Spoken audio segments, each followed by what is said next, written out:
a city famed for its architecture, where Herschel discovered Uranus, that's the planet, and named after literal baths built by the Romans, and now home to a second parkrun, Brickfields. The route starts with 2 laps of the parkrun's namesake, Brickfields Park, before we dive out, down a steep slope and onto Linear Park. They describe this section as undulating and gradually uphill, and I appreciate that's factually correct, but it's not hard to feel like you're sprinting up the Alps by the end. Fortunately, the route itself is a lot prettier than the GPS trace. My goal for today, with Berlin Marathon just a few weeks away, is to practice being uncomfortable. What that means in terms of time, I'm not 100%. I'm hoping for a sub 19, secretly wishing for a sub 18. Spoiler, that won't happen. And I'm a little worried that the hills might drag me down to over 20 minutes. But let's see. We turn around for the start and spot a little kid in blue sat down in the middle of the first 100 metres. The volunteers try and flag it to the starter, but he either doesn't care or has the bloodlust of Scar from Lion King, as he sets us on our way regardless. Fortunately, like Mufasa, the kid's mum leaps into action and gets him out of the way just in time, and, unlike Mufasa, manages to avoid being trampled herself. Instantly, this bloke in a Team GB ultramarathon top shoots off. He is away, and another spoiler, he does come in first finisher. Someone's daughter here is having a whale of a time cheering her dad on, and I can't help but feel that he's one of the blokes that catches me in a second. I know that level of enthusiasm and encouragement must help any father out on the course. The race director announced it beforehand, and there were some definite divots in this course. As I'm coming around here, I think I stumbled a little bit, but fortunately, no harm done, which is more than can be said for my marathon shoes, which I managed to put a hole in when I'm ankle the first time I wore them the other day. I think I'm in about 5th place here, but it doesn't last for too long. I'm already pushing up into the 160s, and we've only been running 300 metres. I'm pushing pretty hard. We come past the starting line, and I'm starting to find my rhythm. I'm not too bothered by these people running past me, even as we have a little push to get up this short, sharp hill again.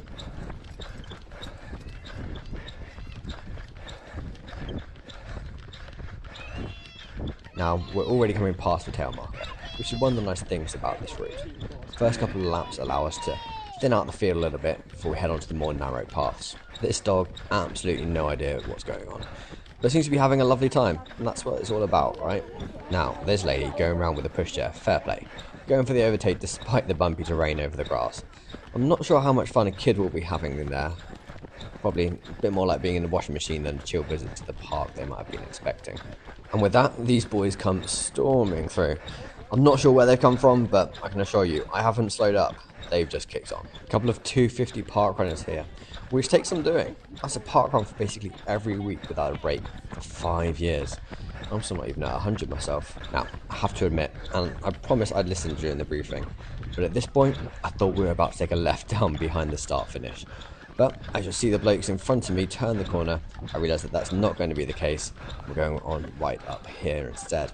I'll pass my sister, who gives me a shout out in a second. Have to go up this little hill, and we're going to get a nice downhill now. As this fella gives me a bit of abuse around the corner. Love the enthusiasm. Listen, it's lovely going down, but I'm already not looking forward to having to come back up at the end. Just past 1k now, which I managed in 3:39. If I keep this up, I'll be close to my season PB. But yeah, that's a big if, with the amount of elevation I've got coming my way. And even with that downhill, my heart rate's heading up into the 170s. I continue on down to what would essentially be the lowest part of the parkrun. And you know what that means? In the words of Yaz, the only way is up. We're going to see first place come storming past. Yeah, he's got daylight between him and the person in second place. I really wish at this point I could kick and catch up with the blokes in front, but that distance wasn't getting any closer. If anything, it was getting bigger. And I didn't want to put myself into the red at the very bottom of this hill, knowing that I still had to climb all the way back to the top. Maybe I should have whilst they were still within reach, but we'll see how we get on anyway. Got to run on my heels as well, so I've got to keep going. Got to keep pushing, even if it's already hurting, and only 1.4k in. Now, you can tell I'm not used to running uphill because my camera is set way too low to be catching much up ahead. However, one great thing about this parkrun is they have paces every week. You can volunteer, set a time, and just make sure you run that time to help the others do the course. No idea how they pace the hills though. What would you prefer? Consistent pace the whole way around, or taking it a little easier on the uphills but making up for it on the downhills? Let me know in the comments below. Thanks to the park run marshals, and next time I see that marshal, we'll only have a few hundred meters left. although the steepest hill on the course will also be waiting for me. I do enjoy the look on some people's faces. This lady was rather perplexed as to what a bunch of people were doing, sweating their way up this hill at such high effort on a Saturday morning. Maybe an audition for the remake of Forrest Gump or Chariots of Fire? So this used to be a train line, but was closed back in 1966. This part I'm running on now has been open since I was a child and is called Linear Park. No prizes for guessing why. But the latest section, which includes 2 tunnels totaling over 2k, was only opened in 2013. They even hold races exclusively in the tunnels, which are weird but wonderful events that are definitely worth checking out. Not sure they'd make a great video though, being pretty much all in the dark. Second kilometre done, and despite the downhills, the uphills are beginning to take their toll, and I've slipped to a 350. Now, as you can already see, the group in front of me, which at one point were in touching distance, are now edging slightly away. But there's a couple of them that are hanging back a bit, and I've still got confidence that maybe by the end of this straight I can reel them back in. But I'm going to have to rely on 2 things. One, my ability to catch up with them, and one of them to hopefully drop back a little bit. About halfway up the hill now, and just under halfway through the run itself. This is one of the great things about this park here. All these bridges going over the roads, which otherwise you'd have to stop and wait for traffic lights to cross the road. So it's nice to have a smooth, uninterrupted running path. Thank you, Marshall. I don't know if you can make it out, but the people just ahead of me are starting to get closer and closer. And there's one in particular who was in second place at the beginning, who looks like he's absolutely dropping back through the ranks. And as I have a quick peek over my shoulder to check no one behind me is catching up, I'm going to kick on and see if we can pull this runner in. Yeah, that orange vest is definitely getting closer and closer. They're mine for the taking. Unfortunately, they're the only one in this group that seems to really be within reach right now. Although, never say never. If he's dropped back, others might be right for the taking too. It's like the Hasenheider handicap race all over again. The video for that you can check out in the top corner right now.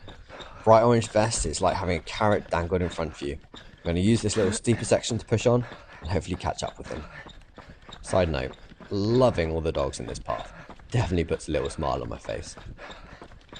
You can see how steep this section is. You can barely see that bloke's feet in front, and he's only a few meters in front of me.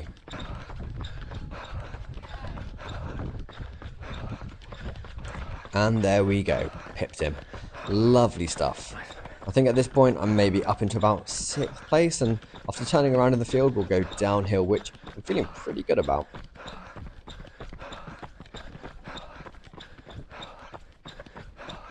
$3K's down now, and I'm still losing time as that was a 4:01. Hopefully, with the net downhill coming up, I can recover a few seconds. I go around the corner for the final uphill, and what is this man doing? I have absolutely no idea at this point, but he's sprinting away like he's Usain Bolt. He is absolutely flying, and I don't know if he's experienced some sort of resurrection, but that is not the same man that I overtook literally 100 meters ago.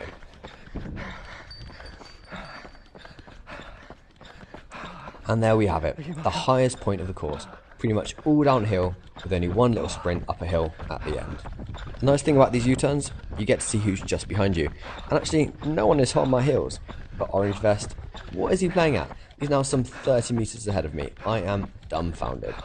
I use these first few meters of downhill to try and steady my heart rate a little bit, try and bring it back down, but I mean 174, that's not particularly comfortable. Either way, always got breath to thank the marshals. Thank you, Marshall. Back onto the old railway track, and I'm starting to feel a little bit like a runaway train, but more like a train that's been derailed and is clumsily skidding down the hill. Tell you one thing though, the greenery of this course is so lovely. Now, my breath is getting pretty laboured at this point, but so lovely to see so many people out, really digging deep, getting out on a Saturday morning, having a lovely time running a Parkrun. Shout out to my partner, Tim. Go on, Tim. And there's one of my little sisters. Go on, Mills. Way too much energy. You are not pushing yourself, Mills, if you're able to cheer me on like that. Although, I say that now, I ran the final few hundred meters with her and she absolutely pushed it to the limit and set herself a new PB, so congratulations there. Cheering on my mum as we head on up this small uphill that I was not expecting. I had forgotten about this section. And we head through 4K, and this time is back down into the 3s for a 3:46. Sub 19 is now hanging in the balance. And there's my second sister. I thought she was giving me a high five. She was actually just waving at the camera, so we end up with an awkward high five wave. Now, this could be one of the hardest parts of parkrun. No one is right behind me, no one is in front of me. It's just basically me against the clock with 600 meters to go. Just me against myself. I guess the upside of this is it's great training for marathon. In the marathon, sure, I'm going to have a lot of people around me, but it's me against the clock. No one's going to be asking me what position I came in the marathon, and let's face it, many people won't even care what my time is.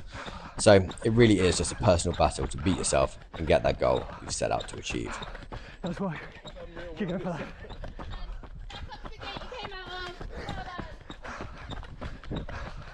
Here we go then. Final hill, then final sprint for the line.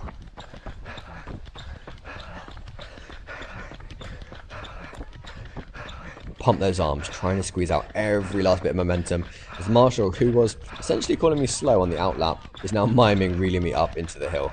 I really wish he did have a rope and reel, because that would have made this hill a lot easier. Around the corner, and now all I got to do is sprint into this field and sprint back. I am into the 180s. It's officially pain cave time, people. And we're on to the final corner. Watch my ankles in all those holes. I have a quick look down at the watch. I've got 30 seconds left to get under 19. I'm not sure how far this is, maybe 100 meters, but it could be 200 meters. I can't be sure. The GPS wasn't perfect through those trees, and 100 meters, that's a big difference. But I'm pushing, I'm driving, I don't leave anything out on the course. And there we have it. That was tough. So, what was my finishing time? 18:50, and a nice little 7th finisher on the day. I'll certainly be back, but hopefully when I'm in better 5k condition and not peaking for a marathon. If you do want to see how I get on in the marathon though, be sure to subscribe. The Berlin Marathon is just 2 weeks away. I'll be racing for that elusive sub 3 time.